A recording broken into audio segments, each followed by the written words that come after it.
Let us turn to Ecclesiastes 9:13-15.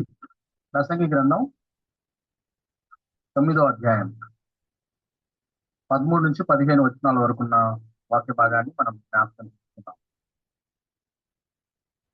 It says, I saw under the sun this example of wisdom that greatly impressed me. There was once a small city with only a few people in it, and a powerful king came against it, surrounded it, and built a huge siege work against it. Now there lived in that city a man poor but wise. He saved. This is a story, begins with one great king coming against a small city.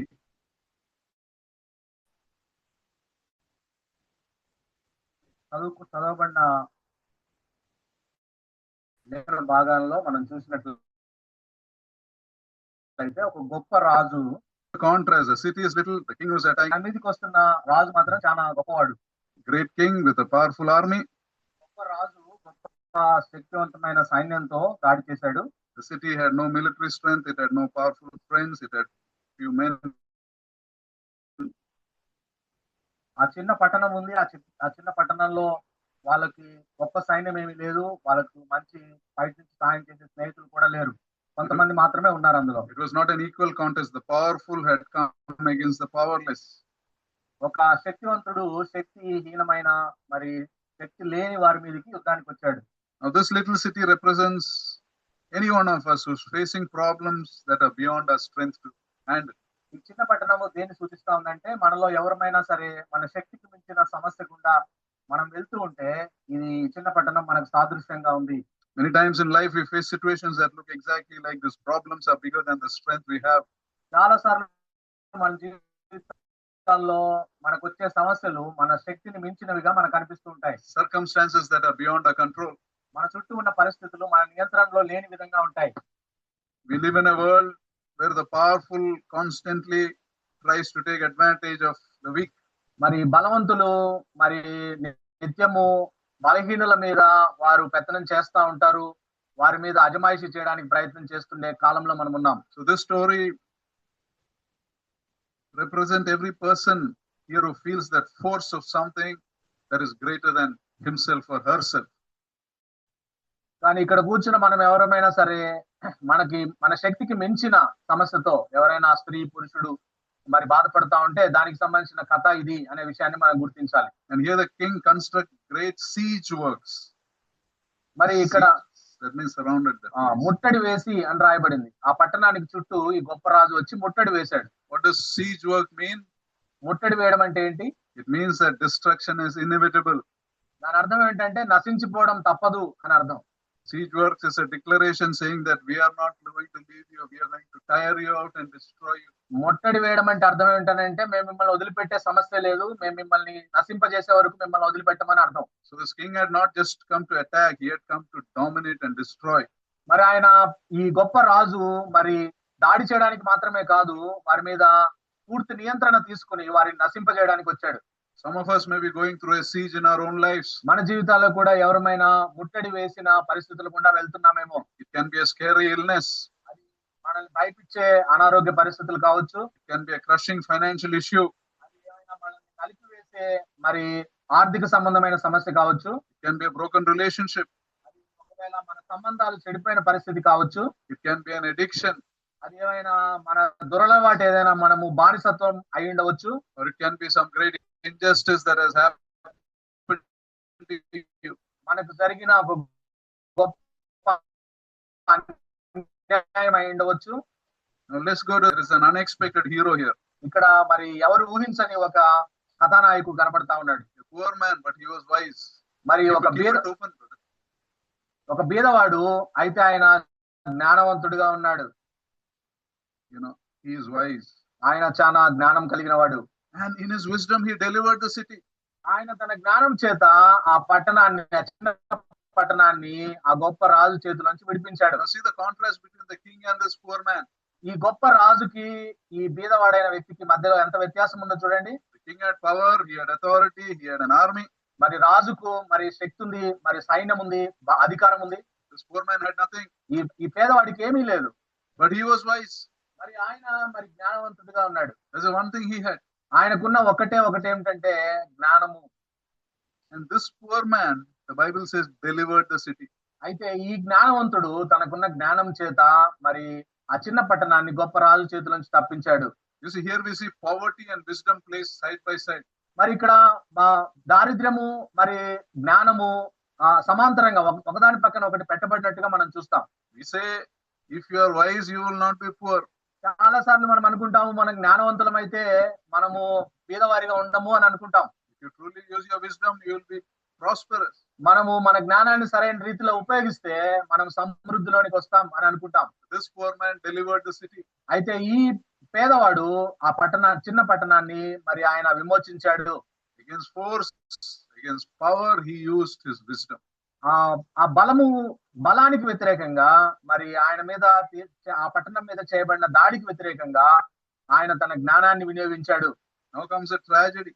ఇప్పుడు ఒక విషాదం వచ్చింది.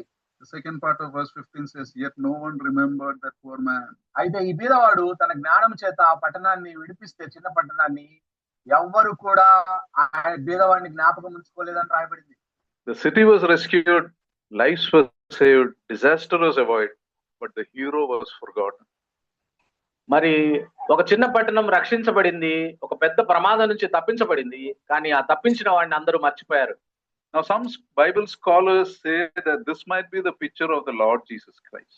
కొంతమంది Bible పండితులు ఏమని చెప్తారంటే ఇది యేసుక్రీస్తు ప్రభువారికి సాదృశ్యంగా ఉంది ఈ వ్యక్తి అని చెప్తారు. Because there are many similarities. The Lord came not as a wealthy ruler, he didn't come with political power, he came as a humble servant. ఎందుకనంటే యేసుక్రీస్తు ప్రభువారు ఒక రాజకీయ పరమైన రాజుగా ఈ భూమి మీదకి రాలేదు, ఆయన ఒక సేవకుడిగా ఈ భూమి మీదకి వచ్చాడు. So what can these verses be talking about? అయితే ఇక్కడ మనం ఈ మాటల్లోంచి ఏం నేర్చుకోవచ్చు, ఈ మాటలు దేని గురించి మనకు తెలియజేస్తా ఉన్నాయి? The verse itself gives a clue. Verse 13. 13వ వచనంలోనే మనకి ఒకటి ఇవ్వబడింది అక్కడ. It says, I saw under the sun this example of wisdom. ఈ సూర్యుడి క్రింద మరి ఒక జ్ఞానమని తలంచేది ఒకటి నా దృష్టికి కనపడింది అని రాయబడింది. Those who read the book of Ecclesiastes, you will know that the term under the sun is used many times. సూర్యుని క్రింద అనే మాట మరి ప్రసంగి గ్రంథంలో చాలా సార్లు రాయబడ్డం మనం చూస్తాం. And he uses it about 26 times in the book of Ecclesiastes. ప్రసంగి గ్రంథంలోనే ఈ పద సముదాయము 26 సార్లు రాయబడింది. What does under the sun mean? సూర్యుని క్రింద అంటే అర్థం ఏంటి? It means Solomon is analyzing this physical world. He is analyzing a world without God. మరి సొలొమోను సూర్యుని క్రింద అని ప్రస్తావించినప్పుడల్లా ఈ భౌతికపరమైన లోకాన్ని గురించి ఆయన వివరిస్తూ ఉన్నాడు అని అర్థం. Under the sun is describing a world where God is taken out of the picture. You can live a life without God. That is the picture, under the sun. మరి సూర్యుని క్రింద అంటే దేవుడు లేకుండా మరి జీవించే జీవితాన్ని గురించి, లోకాన్ని గురించి ఆయన తెలియజేస్తున్నాడు అని అర్థం. To find God, you got to go above. నువ్వు దేవుడిని తెలుసుకోవాలంటే సూర్యుడి పైన ఉండే దేవుడి దగ్గరికి వెళ్ళాలి మనం. You know, Solomon is describing the pain of a world that does not consider God as important. మరి సొలొమోను ఏమని వివరిస్తున్నాడంటే Pain of a world that does not consider God as important. మరి ఈ లోకం యొక్క బాధ లేదా ఈ లోకంలో ఉన్న వ్యక్తులు దేవుణ్ణి ప్రాముఖ్యమైన వారిగా వారు భావించట్లేదు అనే విషయాన్ని గురించి తెలియజేస్తా ఉన్నాడు. And this part is talking about one particular kind of pain, these verses. మరి ఈ వచనాలు ఒక రకమైన బాధను గురించి తెలియజేస్తా ఉన్నాయి. You know, it is not the pain of failure, a pain of loss, but a pain of being forgotten. మరి మర్చిపోవడానికి సంబంధించిన బాధను గురించి ఈ వచనాలు వివరిస్తా ఉన్నాయి. You know, this poor man delivered a city, he was forgotten, not punished, not imprisoned, not murdered, forgotten. ఈ బీదవాడైన ఆయన జ్ఞానం చేత ఈ పట్టణాన్ని విమోచిస్తే, ఆ చిన్న పట్టణాన్ని, ఆయన మర్చిపోబడ్డాడు. Somebody said like this, being forgotten is sometimes worse than being murdered, because when you murder somebody, at least you remember him. మరి కొంతమంది ఈ విధంగా చెప్పారు, ఎవరినైనా హత్య చేస్తే ఆ విషయాన్ని గుర్తుపెట్టుకుంటారు, అతన్ని గుర్తుపెట్టుకుంటారు. కానీ మర్చిపోవడం అనేది హత్య చేయడం కంటే కూడా చాలా బాధాకరమైంది అని చెప్పారు. The city went on. People lived. The children who were born never knew that their parents were nearly annihilated and they were rescued. Nobody knew.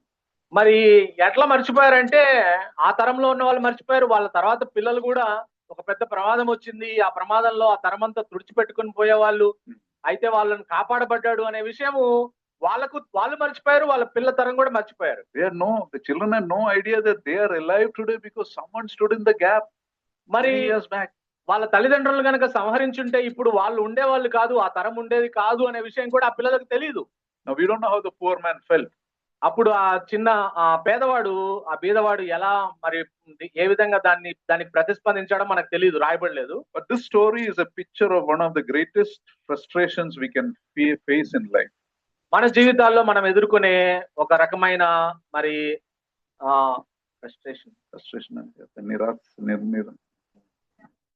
నిరాశను, మరి మనకి చికాకును ఇది మనకు గుర్తు చేస్తా ఉంది.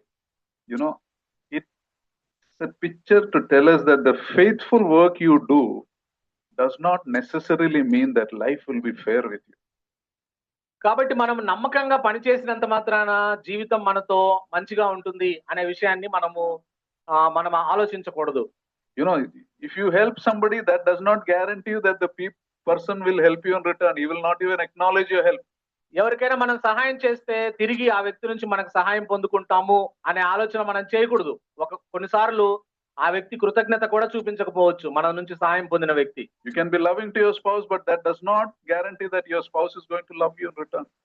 నువ్వు నీ భర్తను నువ్వు ప్రేమించవచ్చు, కానీ తను మరలా ఆ జీవిత భాగస్వామి నుంచి నీకు ప్రేమ వస్తుందని నువ్వేమి దానికి గ్యారంటీ లేదు. Like this man, he delivered an entire city, but it did not benefit him in any way. కాబట్టి ఈ బీదవాడు మొత్తం పట్టణాన్ని కాపాడాడు, కానీ అసలు ఆయన్ని మర్చిపోయారు, ఆయన గురించి ఎవరు ఆలోచించట్లేదు. This is the picture of the unfairness of life under the sun. Remember that. మరి సూర్యుని క్రింద జరిగే అన్యాయం గురించి మరి ఈ వచన భాగం మనకు తెలియజేస్తాం. When someone gets that promotion or hike that you deserve, we feel bad. ఎవరైనా మనకు రావాల్సిన పదోన్నతి వేరే వాళ్ళకి వస్తే మనం బాధపడతాం మనసులో. Or in our house, our love is ignored, our sacrifice is ignored, our emotions cry out, it's not fair. మనము చాలా సార్లు మన కష్టము మరి ఇంట్లో వాళ్ళు గుర్తించకపోతే మనము ఎంత అన్యాయం జరుగుతుంది నా పట్ల అని నువ్వు ఏడుస్తావు లోపల. But at this time, remember this truth: life is not fair. కాబట్టి ఇప్పుడు అటువంటి సందర్భాల్లో మనం గుర్తుంచుకోవాల్సిన ఒక సత్యం ఏమిటనంటే, ఈ భూమి మీద సూర్యుని కింద జరిగే ఈ ప్రపంచంలో మరి జీవితము న్యాయంగా ఉండదు. And this happens all the time. Don't be surprised if it happens tomorrow to you. కాబట్టి ఇది రేపు నీకు జరిగితే లేదా ఇప్పుడు జరుగుతూ ఉంటే దానికేం నువ్వు ఆశ్చర్యపడాల్సిన అవసరం లేదు. Good deeds don't guarantee a good life. మరి మంచి పనులు చేసినంత మాత్రాన మంచి జీవితం ఉంటుందనేది ఏమి చెప్పలేము. Righteousness does not guarantee a reward in this world. నువ్వు నీతిగా జీవిస్తే ఈ లోకంలో దానికి సంబంధించిన బహుమతి పొందుకుంటావన్నా మరి గ్యారంటీ ఏం లేదు. You can do a great thing and die forgotten. మనము గొప్ప పని చేసి మనం అందరి చేత మర్చిపోయి చనిపోతాం ఈ లోకంలో. Many times when we live also we'll be forgotten. కొన్నిసార్లు మనం బ్రతికుండగానే మనం చేసిన మంచి పని మర్చిపోతారు. And this is the testimony of countless human lives. కాబట్టి ఇది చాలా మంది లెక్క పెట్టలేనంత మంది సాక్ష్యం ఇది ఈ లోకంలో. Parents have sacrificed everything for their children. Now children are fighting among themselves that who should take care of the old parent. కాబట్టి పెద్దలు తల్లిదండ్రులు వాళ్ళ పిల్లల్ని ఎంతో త్యాగం చేసి వాళ్ళ పిల్లల్ని పెంచితే పిల్లలు పెద్దగైన తర్వాత ఎవరు చూసుకోవాలి తల్లిదండ్రులని కొట్లాడుతున్నారు కృతజ్ఞత లేకుండా. Or in a marriage, one spouse does the hard work and the other spouse does not even acknowledge the work done. మరి జీవిత భాగస్వామి కూడా పెళ్ళైన తర్వాత ఒక జీవిత భాగస్వామిలో ఒకరు కష్టపడుతూ ఉంటారు, అవతల వ్యక్తి ఆ కష్టాన్ని ఏమాత్రం పరిగణలోకి తీసుకోరు, లెక్క చేయరు. And on top of that one comment comes, what do? You only sleep and eat. కాబట్టి ఆ తర్వాత మరలా అంత కష్టపడే వాళ్ళను ఏమంటారంటే, నువ్వు పొద్దుస్తం తిని నిద్రపోతా ఉన్నావు, ఏం చేస్తున్నావు నువ్వు మా కోసం అని అంటారు. Life is unfair, don't expect it to be fair. కాబట్టి ఈ లోకంలో సూర్యుని క్రింద మరి జరిగే జీవితము అది ఖచ్చితంగా న్యాయసమ్మతంగా న్యాయబద్ధంగా ఉండదు. దాని నుంచి మనం ఏదో న్యాయం పొందుకోవాలని మాత్రం ప్రయత్నం చేయవద్దు. As believers especially, don't live under the dream that justice is going to happen to me. కాబట్టి విశ్వాసులముగా ఈ లోకంలో నాకు న్యాయం జరుగుతుంది అని మాత్రం మీరు కలలు కంటే అది కలగానే మిగిలిపోతుంది. It is important to understand. Otherwise we'll keep feeling bad. ఇది చాలా ప్రాముఖ్యత మనం అర్థం చేసుకోవడం. ఎందుకనంటే మనం దీన్ని బట్టి నిరాశ చెందడానికి అవకాశం ఉంటుంది. So next time you feel bad, think of the story told in 3 verses. కాబట్టి మీరు ఎప్పుడైనా మిమ్మల్ని గుర్తించలేదు, ఎవరైనా మీరు చేసిన సహాయాన్ని మన్నించలేదు, మీకు కృతజ్ఞత చెప్పలేదు, నన్ను అసలు పట్టించుకోవట్లేదు అంటే ఈ 3 వచనాల్లో ఉన్న కథని జ్ఞాపకం చేసుకోండి. The story with no names. Maybe we can put our name in that. Maybe that's why. కాబట్టి ఇక్కడ పేరు రాయబడలేదు, ఆ బీదవాడి పేరు, ఆ మర్చిపోయిన ఆయన పేరు రాయబడలేదు, ఆడ మీ పేరు రాసుకోండి. You may be that hero who's not getting any recognition, not getting any reward. ఈ కథలోని కథానాయకుడివి, కథానాయకురాలివి నువ్వే అయి ఉండవచ్చు. నీ పేరు రాసుకో, నిన్ను మర్చిపోయినారని ఆలోచన చేయి. And Solomon here says it seems great to him, he says. That means he's astonished that such a thing can happen. మరి ఇక్కడ మరి సొలొమోను ఈ మాటలు రాస్తూ అంటున్నాడు, అసలు ఇలా జరుగుతుందా, ఆశ్చర్యం అవుతుంది అని అంటా ఉన్నాడు. And surprisingly, he does not solve this. అయితే దీంట్లో మనకి ఆశ్చర్యం కలిగించే ఇంకొక విషయం ఏమిటంటే దీన్ని ఆయన పరిష్కారం చేయడానికి ప్రయత్నం చేయలేదు. He's the wisest man in the world, but he offers no solution to this. ఆయన జ్ఞానం భూమి మీద ఆయన వంటి జ్ఞానవంతుడు లేడు సొలొమోను, కానీ ఈ సమస్యకు ఆయన పరిష్కారం చేయలేదు. He just lets the tragedy hang in the air. కాబట్టి ఈ విషాదం అట్లా గాల్లో శూన్యంలో వేలాడ్డా ఉండడానికి ఆయన అనుమతించాడు, ఒప్పుకున్నాడు ఆయన. Why? ఎందుకు? Because he's showing what life really is under the sun. ఎందుకనంటే సూర్యుని క్రింద జరిగేది ఇదే అనే విషయాన్ని మనం అర్థం చేసుకోవడానికి సొలొమోను గారు ఈ మాటలు రాశాడు. Our world looks like when God is not there in the picture. ఈ ప్రపంచం ఎలా కనపడుతుందంటే దేవుడే లేడు, దేవుడు లేకుండా అన్ని జరుగుతున్నాయి అన్నట్టుగా కనపడుతుంది మనకి. So this story should strip away your wrong ideas that you're going to be recognized, you will going to be rewarded by this world. No. కాబట్టి నేను చేస్తున్న కష్టానికి, నేను చేస్తున్న ప్రయత్నాలకు ఈ లోకం నన్ను గుర్తిస్తుంది, నాకు అవార్డులు ఇస్తుందని మాత్రం ఆలోచన పెట్టుకోమాకండి. This world is unfair. If you're expecting fairness from this world, you're not in touch with reality. కాబట్టి ఈ అన్యాయమైన లోకంలో అన్యాయమే జరుగుతుంది, న్యాయం జరగదు, న్యాయం జరుగుతుంది అని మీరు ఆలోచన చేసినట్లయితే మీరు పప్పులో కాలేసినట్లే. Now here is where as believers we need to have the right perspective. కాబట్టి మనము విశ్వాసులముగా సరైన దృక్పథాన్ని మనం కలిగి ఉండాలి. What is the right perspective? ఏంటిది సరైన దృక్పథం? Life may be unfair, but God is faithful. అయితే జీవితం అన్యాయంగా ఉండి ఉండవచ్చు, కానీ దేవుడు మాత్రం నమ్మదగిన వాడు. Remember, everything that happens under His sovereignty. ఈ భూమి మీద ఏం జరిగేదైనా సరే ఆయన సార్వభౌమాధికారం కిందే జరుగుతుంది. So learn to live for His approval. కాబట్టి ఆయన ఆమోదం కోసం మనం జీవించడానికి ప్రయత్నం చేయాలి ఈ లోకంలో. Next time we are tempted to become bitter about some unfairness that happens, or tempted to stop helping because people are taking us for granted, remember, if God knows what you're doing, that is enough. కాబట్టి ఈ లోకంలో మనం గుర్తించాల్సిన విషయం ఏమిటనంటే ఎప్పుడైనా మనకు అన్యాయం జరిగింది అని అనిపించినప్పుడు, ప్రజలు మనం వారికి సహాయం చేస్తున్నప్పుడు దాన్ని ఏదో వాళ్ళు టేక్ ఇట్ గ్రాంటెడ్ గా వాళ్ళు తీసుకుంటూ ఉన్నప్పుడు మీరు గుర్తుపెట్టుకోండి, దేవుడి సార్వభౌమాధికారం కింద మనం ఉన్నాము అనే విషయాన్ని మనం గుర్తుపెట్టుకోవాలి. If you're pleasing God in what you're doing, that is enough. నువ్వు చేసే పని దేవుడికి ఆమోదయోగ్యమైతే, దేవుణ్ణి సంతోష పెట్టేదైతే అది చాలు అనే విషయాన్ని మనం గుర్తించాలి. Live for God's approval, not for the approval of this world. కాబట్టి ఈ లోకం యొక్క ఆమోదం కోసం మనం జీవించకూడదు, దేవుడి ఆమోదం కోసం మాత్రమే మనం జీవించాలి. Because this world teaches us many things that are wrong. ఈ లోకము ఎందుకంటే ఈ లోకము చాలా తప్పుడు విషయాలు, తప్పుడు విధానాలు మనకు నేర్పిస్తుంది. And each of these things take you into the way of discouragement and depression if you believe those things. ఈ లోకంలో చెప్పే విషయాలను కనుక మనం నమ్మితే మనల్ని నిరుత్సాహంలోనికి మనల్ని తీసుకుపోతాయి, నిరాశలోనికి తీసుకొని పోతాయి. For example, our culture teaches us that failure is not an option. There is one slogan we have: failure is not an option. కాబట్టి ఈ లోకంలో ఉన్న ఒక నానుడి, ఒక నినాదం ఏమిటనంటే ఓటమి అనే దాన్ని ఒప్పుకోవద్దు, నువ్వు ఓటమి అనేది నీకు ఒక ఎంపిక కాదు, మనం ఎప్పుడైనా గెలవాల్సిందే అని చెప్తుంది ఈ లోకం. Is it true? Failure is not an option? అది నిజమా? ఓటమి అనేది ఒక ఎంపిక కాదా? అది it is after many failures that one succeeds. Some of the greatest success stories have been after a series of failures. కాబట్టి కొంతమంది గొప్ప విజయాలను సాధించిన వారి జీవితాల్లో మనం చూస్తే వరుస ఓటముల తర్వాత వారు గొప్ప విజయాల్ని నమోదు చేసుకున్నారు. And God allows failures in our life to keep us humble. మన జీవితాల్లో కూడా దేవుడు ఓటములను అనుమతిస్తాడు, ఎందుకంటే మనము వినయ మనస్కులుగా ఉండడానికి. Because some of us without failures will be unbearable to others. Nobody can bear us. ఎందుకంటే మనం గనక ఓడిపోకపోతే మన జీవితాల్లో ఎవడు మనల్ని భరించలేరు ఈ లోకంలో, తట్టుకోలేరు. Don't believe that. It's after many failures we become loving and gentle and patient. కాబట్టి చాలా ఓటముల తర్వాత మాత్రమే మనము మృదువుగా మారిపోతాం, సాధువులుగా మారిపోతాం. ఇప్పుడు చూస్తే అబ్బా మంచిగా అయిపోయినాడని అనిపిస్తుంది వాళ్ళని చూస్తే. You see that person 20 years back is unrecognizable. 20 సంవత్సరాల క్రితం ఇదే వ్యక్తిని నువ్వు చూస్తే గుర్తుపట్టలేవు, వీళ్ళిద్దరికి మధ్య పోలిక అనిపించదు. Even I am an example of that only. మరి అన్న కూడా దానికి ఒక ఉదాహరణగా ఉన్నాడని చెప్తున్నారు. Another thing our culture teaches us is if you are not first, it is as good as being last. ఇంకొక ఈ సంస్కృతి మనకు చెప్పే, ఈ లోకంలో సూర్యుని క్రింద మనకు చెప్పే ఇంకొక నినాదం ఏమిటనంటే నువ్వు మొదట ఉండాలి, లేకపోతే మరి నువ్వు చివరిలో ఉన్నట్టే అని అంటారు. If you believe that, you will go into depression. నువ్వు గనక అన్నిట్లో మొదటగా ఉండడానికి నువ్వు ప్రయత్నం చేస్తే, ఆ విషయాన్ని గనక నువ్వు నమ్మితే నువ్వు మాత్రం మళ్ళీ నిరాశలోనికి వెళ్ళిపోతావు. It's not true. అది నిజమైన సత్యం కాదు. అది The Bible says many who are last will be first. బైబిల్లో రాయబడ్డ మాట ఏమిటంటే కడపటి వారు మొదటి వారు అవుతారని రాయబడింది. What you are today is no indication of what you will be tomorrow by God's grace. ఈ రోజు నువ్వు ఏమై ఉన్నావో దేవుని కృప ద్వారా రేపు ఏమవుతావో తెలియదు, దేవుని కృప ద్వారా.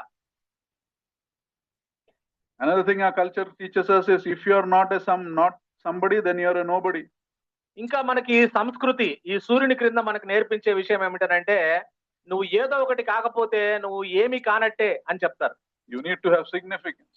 నీకు ప్రాముఖ్యత ఉండాలి ఈ లోకంలో అని చెప్తారు. That's why in Facebook and all we look at how many people liked us, in Instagram how many people is following us. కాబట్టి ఫేస్బుక్ లో మనం పెట్టిన చిత్రానికి ఎంతమంది ప్రశంసలు కురిపిస్తా ఉన్నారు, లేదా మనల్ని ఎంతమంది ఫాలో అవుతున్నారు ఇన్స్టాగ్రామ్ లో మనం చూసుకుంటాం. Instagram has taught us how to, he puts it in a very nice way. Divya is following you. It feels nice, కాబట్టి దివ్య నిన్ను వెంబడిస్తుంది, నీ పోస్టులను వెంబడిస్తుంది అని చెప్పడం చాలా మనకి ఒక ఆహ్లాదకరమైన అనుభూతినిస్తుంది మనుషులు. That's a totally wrong picture.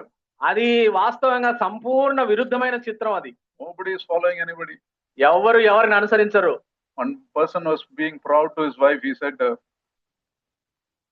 I have 24,000 followers in whatever, Facebook or whatever. ఒక భర్త భార్యతో గర్వంగా చెప్పాడంట, నీకు తెలుసా నా ఫేస్బుక్ పేజీకి 24,000 మంది నన్ను ఫాలో అవుతున్నారని. Yes, how many of them can cook a meal for you? అయితే ఆమె అన్నదంట, వాళ్ళల్లో 24,000 మందిలో ఎంతమంది నీకు ఒక పూట భోజనం వండి పెట్టగలరు అని చెప్పి. I am your only true follower. Remember that.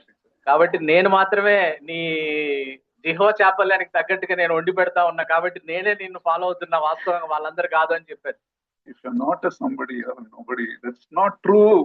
కాబట్టి నువ్వు ఏదో ఒకటి కాకపోతే నువ్వు ఏమీ లేనివాడు అనేది సత్యం కాదు, అది సూర్యుని కింద చెప్పే అబద్ధం అది. In fact, craving to be somebody is a sign of immaturity. కాబట్టి ఏదో ఒకటి కావాలి, నేను నన్ను గుర్తించాలి ఈ లోకం అని చెప్పడం అనేది బైబిల్ చెప్తున్న మాట ఏమిటంటే నువ్వు అపరిపక్వపు మనిషివి అని చెప్తా ఉంది. It is when you are immature that you crave for the approval of others. కాబట్టి నువ్వు పరిణితి చెందలేదు కాబట్టి ఇతరుల ఆమోదం కోసం ప్రాకులాడుతున్నావు అని చెప్తుంది Bible. Have you heard of the 20-40-60 rule? 20-40-60 ఆ సూత్రం తెలుసా? 20-40-60 సూత్రం తెలుసా ఎవరికైనా? 20-40-60. When you are at the age of 20, you worry about what everybody is thinking of you. 20 సంవత్సరాల వయసులో మరి అందరూ నా గురించి ఏమనుకుంటున్నారని చింతపడతావు. When you are 40, you've lost a little hair, you'll put on weight, then it doesn't matter what people think of you. కాబట్టి 40 సంవత్సరాలు వచ్చేసరికి తల మీద జుట్టు రాలిపోతుంది, ముందు కొంచెం మధ్యప్రదేశ్లు పెరిగిపోతాయి, అందువల్ల దాని గురించి పెద్దగా ఏం పట్టింపు ఉండదు. And when you are 60, you realize people weren't thinking of you at all. కాబట్టి 60 సంవత్సరాల వయసుకు వచ్చేసరికి అర్థమైపోతుంది అసలు ఈ ముసలాయిని ముసలామని ఎవరు పట్టించుకోరనే విషయం. Always, when we become more mature, we realize that people are not thinking of you. They are thinking of themselves. కాబట్టి మనం గుర్తించాల్సిన విషయం ఏమిటనంటే మనుషులు ఎవరి జీవితాలు, ఎవరి కష్టాలు వాళ్ళకున్నాయి, ఎవరి జీవితాలు వాళ్ళకున్నాయి, నీ గురించి ఆలోచించి నీ గురించి పట్టించుకునేంత సమయం ఎవరికి లేదు. Those who have jobs, remember, when you are thinking that how much hike your superior is planning for you, remember, he may be busy thinking of his hike. కాబట్టి మా బాసు నాకు జీతం ఎంత పెంచాలని ఆలోచిస్తున్నాడని ఎప్పుడు కలలు కనబాకు, ముందు ఆయన జీతం కోసం ఆయన ఆలోచిస్తా ఉంటాడు ఎంత పెంచుకోవాలి. You may be nowhere in his mind. కాబట్టి నీ గురించి ఆయన తర్వాత ఆలోచిస్తాడు, ముందు ఆయన జీతం గురించి ఆయన ఆలోచిస్తుంటాడు. So let us look to please God. That is what Solomon is telling. కాబట్టి సొలొమోను మనకు చెప్తున్న మాట ఏమిటంటే, దేవుణ్ణి సంతోషపెట్టడానికి ప్రయత్నం చేద్దాం, దేవుడి కోసం బతుకుదాం, Let us live for His approval. ఆయన ఆమోదం కోసం మనం బ్రతుకుదాం. You see, before we close, let's remember, in this world, we will go through experiences where our efforts are unappreciated, our sacrifices are ignored. కాబట్టి మనం చేసిన త్యాగాలను మరి లక్ష్య పెట్టని, మనల్ని గుర్తించని మన పరిస్థితుల గుండా మనం వెళ్లాల్సి వస్తుంది అనే విషయాన్ని మనం గుర్తించాలి. Our ideas will be stolen and someone else will take the credit. మన ఆలోచనలు వేరే వాళ్ళు తీసుకొని దానికి సంబంధించిన బహుమతులు లేదా దానికి సంబంధించిన ప్రశంసలు వేరే వాళ్ళు పొందుకునే So అవకాశం కూడా don't have false expectations from this world. కాబట్టి ఈ లోకం నుంచి తప్పుడు మరి ఆశలు పెట్టుకోమాకండి. ఈ లోకంలో World is unfair, expect unfairness. కాబట్టి Don't expect fairness. ఈ లోకంలో అన్యాయం ఉంటుంది, కాబట్టి అన్యాయమే జరుగుతుంది మనకి, కాబట్టి దాని నుంచి న్యాయము ఆశించకండి. Do you remember one of the greatest examples of unfairness the Bible records? బైబిల్లో రాయబడ్డ మరి ఒక అన్యాయమైన కార్యం ఏదో తెలుసా? Other than the sacrifice of the Lord, I'm not talking of that, among people. మరి మనుషుల్లో రాయబడింది. యేసుక్రీస్తు ప్రభువారు అన్యాయంగా సిలువ వేయబడ్డారు, అది కాదు. అది కాకుండా మరొక సంఘటన, The death of John the Baptist. మరి బాప్తిస్మిచ్చే యోహాను యొక్క మరణం. Who was John the Baptist? ఎవరు బాప్తిస్మిచ్చే యోహాను? In Matthew 11:11, the Lord says about him, Lord Jesus, of those born of woman, there is no one greater than him. మత్తయి సువార్త 11వ అధ్యాయం 11వ వచనంలో యేసు ప్రభువే స్వయంగా బాప్తిస్మిచ్చే యోహాను గురించి ఇచ్చిన సాక్ష్యం ఏమిటంటే, స్త్రీలు కన్న వారిలో బాప్తిస్మిచ్చే యోహాను కన్నా గొప్పవాడు పుట్టలేదు అని చెప్పాడు, సాక్ష్యం ఇచ్చాడు. And one day he's put in prison. ఒక రోజు ఆయన జైల్లో వేయబడ్డాడు. Why? Because he confronted King Herod and told that the woman you are having as your wife, you are an adulterer. That is not your wife. You have taken somebody's wife. నీ సహోదరుడి భార్యను నువ్వు తీసుకొని నీ భార్యగా నువ్వు ఉంచుకున్నావు, కాబట్టి నువ్వు వ్యభిచారం చేస్తున్నావు అని చెప్పి హేరోదును ఎదిరించి మాట్లాడాడు. And the king puts him in jail. He can't kill him because he's afraid of him also. మరి బాప్తిస్మిచ్చే యోహాను అంటే హేరోదుకు భయము, అందువల్ల ఆయన చంపడానికి భయపడిపోయి జైల్లో పెట్టేశాడు ఆ మాట అన్నందుకు. Now Herod's birthday has come and he's hosted a party for all his friends. మరి ఆయన జన్మదినం రోజున ఆయన స్నేహితులందరికీ పెద్ద విందు చేశాడు. And he calls his daughter, his stepdaughter actually. మరి ఆయన కుమార్తె కాదు, ఆయన మరి పెంచుకున్న కుమార్తెను తీసుకొని వచ్చి అక్కడ నృత్యం చేశాడు. His wife's డాటర్, భార్య యొక్క కుమార్తె. And she dances before the guests and guests are really pleased. The king is also pleased. మరి ఆమె ఎంత చక్కగా నృత్యం చేసిందంటే మరి అక్కడికి వచ్చిన అతిథులందరూ సంభ్రమాశ్చర్యాలకు గురయ్యారు. రాజు కూడా మరి ఆశ్చర్యం పొందాడు.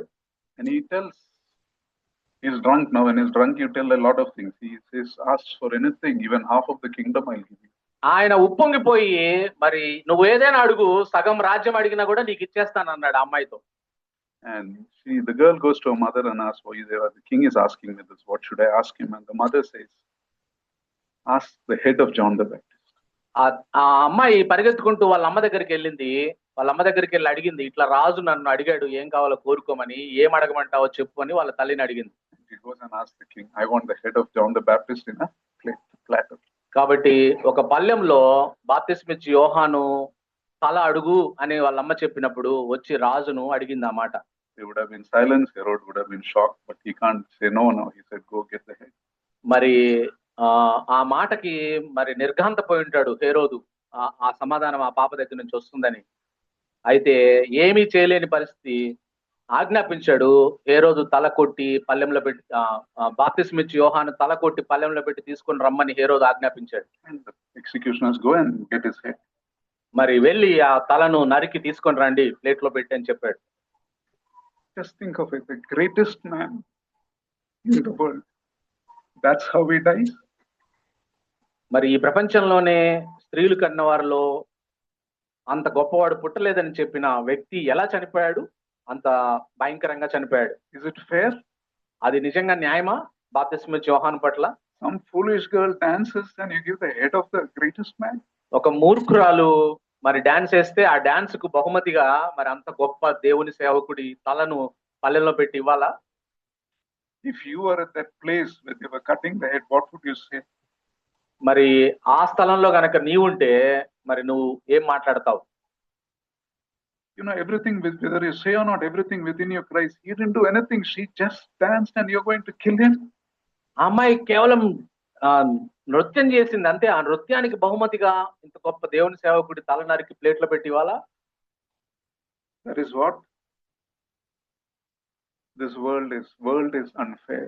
కాబట్టి ఈ లోకంలో, ఈ అన్యాయమైన లోకంలో ఇటువంటి అన్యాయమైన కార్యాలే, క్రియలే జరుగుతాయి. And here is where we have to learn to see as believers. కాబట్టి విశ్వాసులుగా మనం చూడవలసింది ఏమిటనంటే, దీంట్లో everything happens under the sovereignty of God, and God is faithful. కాబట్టి మొత్తం ఈ ప్రపంచంలో జరిగేదంతా ఆయన సార్వభౌమాధికారం కిందే జరుగుతుంది. ఈ దేవుడు, మనం ఆరాధించే దేవుడు, మనం నమ్ముకున్న ఈ దేవుడు, ఆయన నమ్మదగిన వాడు. The Bible says those who look to him will never be disappointed. ఆయన వైపు చూసిన వాళ్ళెవరు నిరుత్సాహపడరు అని బైబిల్లో రాయబడింది. Hebrews 6:10 says God is not unjust. He will not forget your work and the love that you have shown him. కాబట్టి హెబ్రీయులకు రాసిన పత్రిక 6వ అధ్యాయం 10వ వచనంలో ఆయనకు నువ్వు చూపిన ప్రేమని, నువ్వు చేసిన పనిని ఆయన మర్చిపోడు అని రాయబడింది. So instead of getting upset or feeling bad easily, it is enough to know that God loves you and he will keep cares for you. కాబట్టి మనము ఇటువంటి నిరుత్సాహపరమైన పరిస్థితులు మన జీవితాల్లో జరిగినప్పుడు, మనల్ని ఎవరు గుర్తించినప్పుడు, మనము దేవుడు మనల్ని ప్రేమిస్తున్నాడు, ఆయన మనల్ని మర్చిపోలేదు, ఆయన జీవించమన్నట్లు మనం జీవించాలి అనే విషయాన్ని మనం జ్ఞాపకం చేసుకోవాలి. People forget your name, remember God knows you by name. ప్రజలు నీ పేరును మర్చిపోతారేమో కానీ ఆయన నీ పేరుతో సహా నిన్ను గురించి ఎరిగిన వాడు మన ప్రభు. And people forget your sacrifice, remember God knows and sacrifice even, and God knows and rewards even the smallest things that you do in his name. కాబట్టి ప్రజలైతే నువ్వు చేసిన గొప్ప పనిని మర్చిపోతారు, కానీ నువ్వు చేసిన చిన్న త్యాగాన్ని, చిన్న పనిని, నువ్వు మాట్లాడిన చిన్న మాటను కూడా జ్ఞాపకం చేసుకొని దానికి తగిన ఆశీర్వాదము, బహుమతినిచ్చే గొప్ప దేవుణ్ణి మనం కలిగి ఉన్నామని గుర్తుపెట్టుకోవాలి. In your family you may receive harsh words, but remember, live for God. God's approval. He will going to reward you. నీ కుటుంబంలో నువ్వు చేస్తున్న పనికి కఠినమైన మాటలు నువ్వు పడాల్సి వస్తుందా? గుర్తుపెట్టుకో, గొప్ప దేవుడు నీకున్నాడు, ఆయన నీకు న్యాయం చేస్తాడు. Live for God's approval like John the Baptist lived. కాబట్టి బాప్తిసం ఇచ్చి యోహాను ఎలా జీవించాడో దేవుడి ఆమోదం కొరకు, ఆ విధంగా దేవుని ఆమోదం కోసం మనం జీవించవలసిన అవసరం ఉంది. Success of life is not by how much money you made or what property you had. మన విజయము నువ్వు ఎంత డబ్బులు సంపాదించావు, ఎంత ఆస్తులు కూడబెట్టావు అనే దాని మీద ఆధారంగా లేదు. God measures your success by did you know him, did you love him, and did you make him known. కాబట్టి నువ్వు ఆయన తెలుసుకున్నావా, నువ్వు ఆయన్ని ప్రేమిస్తున్నావా, ఆయన నామాన్ని అనేక మందికి నువ్వు ప్రచురణ చేస్తున్నావా అనే దాని మీదే నీ విజయము, నా విజయము ఆధారపడి ఉందనే విషయాన్ని గుర్తుపెట్టుకోవాలి. God's definition of success is not what you achieve for yourself, but who you become in the Lord Jesus Christ. మరి నీకు నువ్వు ఏం సాధించావనే దాని మీద నీ విజయం ఆధారపడలేదు, కానీ యేసుక్రీస్తు ప్రభువుని మరి నువ్వు ఎంతగా నీ జీవితంలో కలిగి ఉన్నావు అనే విషయాన్ని నువ్వు జ్ఞాపకం చేసుకోవాలి. You know, it is about hearing those words at the end of our life. Well done, good and faithful servant. కాబట్టి మన జీవితాల్లో చివరిలో మనము ప్రభు నుంచి మనం వినవలసిన మాట ఏమిటనంటే, భలా నమ్మకమైన మంచి దాసుడా, నువ్వు నమ్మకంగా ఉన్నావు నీ పనిలో అనే మాటలు మనం వినాలి. And hearing this will wipe away your every disappointment you face in your life. కాబట్టి భలా నమ్మకమైన మంచి దాసుడా అని ప్రభువు చేత మనం ప్రశంసించబడ్డప్పుడు ఈ జీవితంలో మనం ఎదుర్కొన్న అన్యాయము, నిరాశ అంతా కొట్టుకొని పోతుంది. Let us pray. ప్రార్థన చేసుకుందాం. ప్రభువా, ప్రేమగల తండ్రి, నీకు వందనాలు, స్తుతులు, స్తోత్రాలు చెల్లిస్తున్నాం నాయన. ఈ ఉదయకాల సమయంలో ప్రభువా, నీ దాసుని ద్వారా మా దృష్టికి తీసుకొని వచ్చిన నీ లేఖన భాగాన్ని బట్టి వందనాలు. అవునాయన, ఆ బీదవాడు తనకున్న జ్ఞానం చేత ఒక గొప్ప విపత్తు నుంచి, ప్రమాదం నుంచి ఒక చిన్న పట్టణాన్ని కాపాడినప్పటికీ ఆయన బీదవాడైనందు చేత మరి ఆయన మరవబడ్డాడు అని లేఖనాల్లో మీరు రాయించి పెట్టిన విధానాన్ని బట్టి వందనాలు. అవునాయన, మా జీవితాల్లో కూడా మేము అనేక సార్లు మేము చేస్తున్న మంచి పనులకు, మేము చేస్తున్న కష్టపడుతున్న కష్టానికి తగిన ప్రశంసలు మేము రానప్పుడు, మేము పొందుకోనప్పుడు, ఈ అన్యాయమైన లోకంలో మేము అన్యాయాన్ని మేము ఎదుర్కొంటామని, మేము మరవబడే వారిగా ఉంటామని, మరి మా పట్ల కృతజ్ఞత చూపించని పరిస్థితులు మాకు ఎదురవుతాయనే విషయాన్ని మీరు మాకు గుర్తు చేసినారు. అటువంటి పరిస్థితుల్లో మేము నిరాశ చెందకుండా ఉండాలని, మీ దాసుని ద్వారా మీరు మాకు తెలియజేశారు. అవును ప్రభా, మరి సూర్యుని క్రింద ఈ భూమి మీద ఈ అన్యాయమైన లోకంలో అన్యాయమే జరుగుతుంది, మాకు న్యాయం జరగదు.